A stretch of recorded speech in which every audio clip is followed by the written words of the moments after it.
नमस्कार दोस्तों, स्वागत है आप सभी का मेरे इस यूट्यूब चैनल में। आज की वीडियो में हम जानेंगे कन्या पूजन के बाद चौकी पर रखे कलश का क्या करें। पूर्ण फल के लिए जान ले व्रत का समापन का सही तरीका।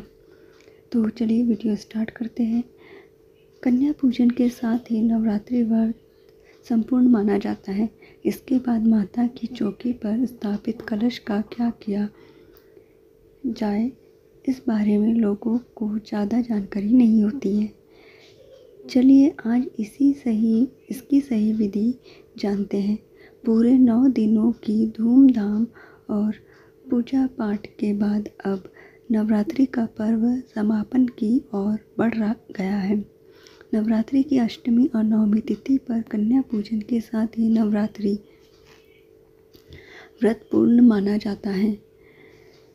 इसके बाद माता रानी की चौकी को स्थान से हटाकर पहले की तरह ही मंदिर में स्थापित कर दिया जाता है और बाकी सामानों का भी या तो विसर्जन कर दिया जाता है या दोबारा मंदिर में स्थापित कर दिया जाता है।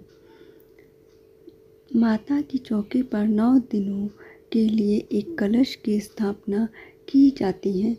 कन्या पूजन के बाद इस कलश का क्या किया जाता है, क्या किया जाना चाहिए, ये जानकारी बहुत ही कम लोगों को होती है।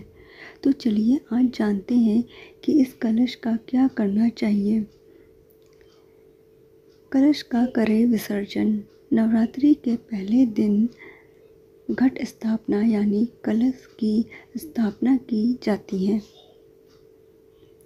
इसके बिना नवरात्रि अधूरी होती है। पूरे 9 दिनों की पूजा के बाद जब कन्या पूजन के साथ पर्व समाप्ति की ओर बढ़ता है, तब इस कलश को भी चौकी से हटा दिया जाता है।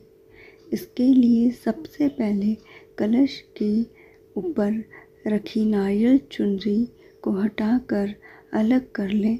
इसके बाद दशमी के दिन किसी स्वच्छ जल में इसे प्रवाहित कर दें। हालांकि हमेशा ध्यान रखें कि कलश का विसर्जन कन्या पूजन के बाद ही करें। कलश पर रखे नारियल का क्या करें।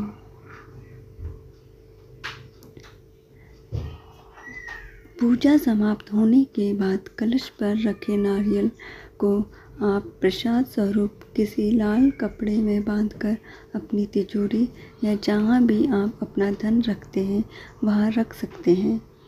इसके अलावा आप इसे जल में भी प्रवाहित कर सकते हैं। कुछ लोग इस नारियल को लाल कपड़े में बांधकर घर के मुख्य दरवाजे पर ही लगा देते हैं। इससे घर में नेगेटिविटी का प्रवेश नहीं होता है। हालांकि ध्यान रखें कि इस नारियल को प्रसाद समझकर खाएं ना। ऐसा करना बिल्कुल भी शुभ नहीं माना जाता है। कलश में रखे हुए जल को ऐसे करें इस्तेमाल। पूरे 9 दिनों तक कलश में जल भरकर रखा जाता है। पूजा समाप्त होने के बाद आप इस जल को पूरे घर में छिड़क सकते हैं। ऐसा कहा जाता है कि इस जल को छिड़कने से घर की सारी नेगेटिव एनर्जी दूर होती है और घर में सकारात्मक माहौल बनता है।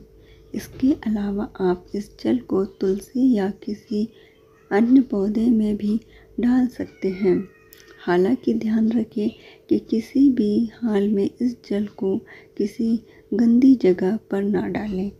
धन्यवाद। आपको ये जानकारी कैसी लगी हमें कमेंट बॉक्स में कमेंट करके अवश्य बताएं।